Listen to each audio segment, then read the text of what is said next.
Na grande maioria das vezes, o jornalista nem precisa dar opinião, basta se ater aos fatos. Vamos a eles. Em 2023, a CBF, o presidente da CBF, Edinaldo Rodrigues, chegou a um acordo com o Carlo Ancelotti para assumir a seleção brasileira. E colocou esse acordo num papel, num termo de compromisso, assinado pelo italiano. Imaginava-se que o Real Madrid abriria a mão dele antes mesmo do fim do contrato. Quando chegou dezembro de 2023, o presidente da CBF estava afastado do cargo, a CBF estava sem comando, havia um vácuo na entidade. Nesse meio tempo, tudo mudou no Real Madrid, o time começou a ganhar e o clube merengue renovou o contrato com o Carlo Ancelotti. Ele teria vindo para a seleção caso o Edinaldo Rodrigues não estivesse afastado? Jamais saberemos. Vamos nos ater aos fatos. Edinaldo é reconduzido ao cargo, o contrato do Ancelotti estava renovado e ele anuncia como primeiro ato em seu retorno a contratação do Dorival Júnior. Demite o Dorival depois da derrota vexatória, humilhante para a Argentina. E aí a CBF analisa 4 nomes no mercado: Ancelotti, Abel Ferreira, José Mourinho e Jorge Jesus. Desses 4, o Jesus sempre pareceu aquele mais à mão. O compromisso dele com o Al Hilal acaba no meio desse ano, daria tempo de ele vir, mas o preferido sempre foi o Carlo Ancelotti. E aí o presidente fez o que deveria ter feito mesmo. Consultou o italiano: lembra aquele compromisso lá de trás que a gente tinha? Você quer vir agora? E assim nasce a segunda novela, o Vale a Pena Ver de Novo, do Carlo Ancelotti com a seleção brasileira. O Ancelotti é um cara ensaboado, nunca diz não, sempre fala: não, é um sonho dirigir o Brasil, encerrar a carreira numa Copa. As conversas foram retomadas. O compromisso do Ancelotti com o Real Madrid é até junho de 2026. Ele imagina ser o último contrato da vida dele.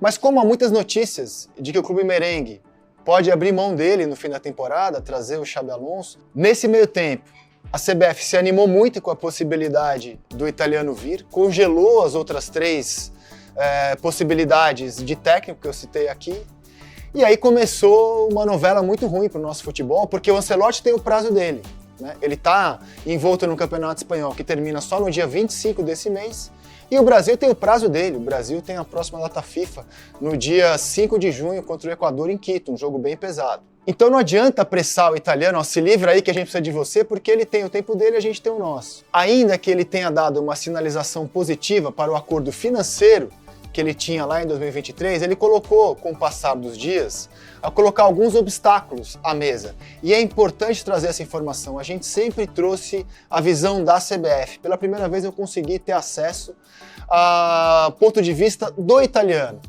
E ele começou eu tinha falado que ia morar no Brasil, tinha assinado, mas a minha família não quer mais, eu quero continuar morando na Europa, como aliás mora o treinador da Argentina, o Scaloni, que mora na Espanha.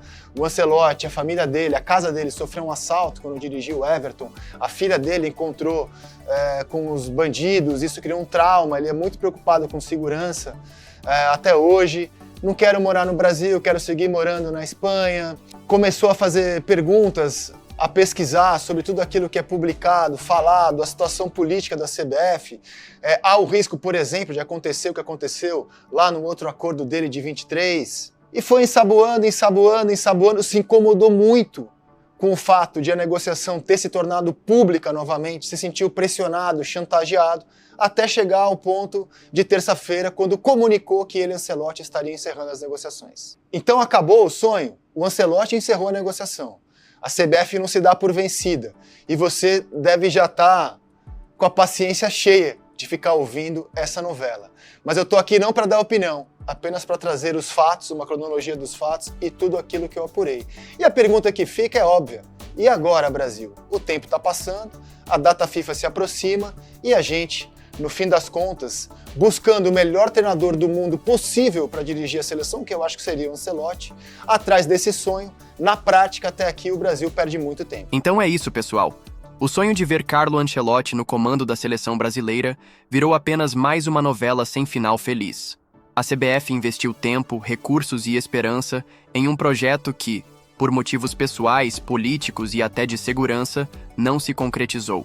Agora, com a data FIFA se aproximando e a pressão por um técnico de peso, a pergunta que fica é: Quem será o próximo treinador do Brasil? Será que a CBF vai acertar com Jorge Jesus, Abel Ferreira ou surpreender com outro nome? E mais importante, o tempo está curto e a Copa do Mundo bate à porta.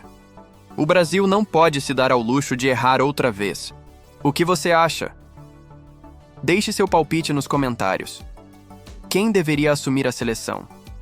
E se você gostou desse mergulho nas entrelinhas da CBF e das negociações com Ancelotti, não esquece de curtir, compartilhar e ativar o sininho para não perder os próximos vídeos. Vamos juntos entender os bastidores do futebol que todo mundo fala, mas ninguém explica assim. Até a próxima!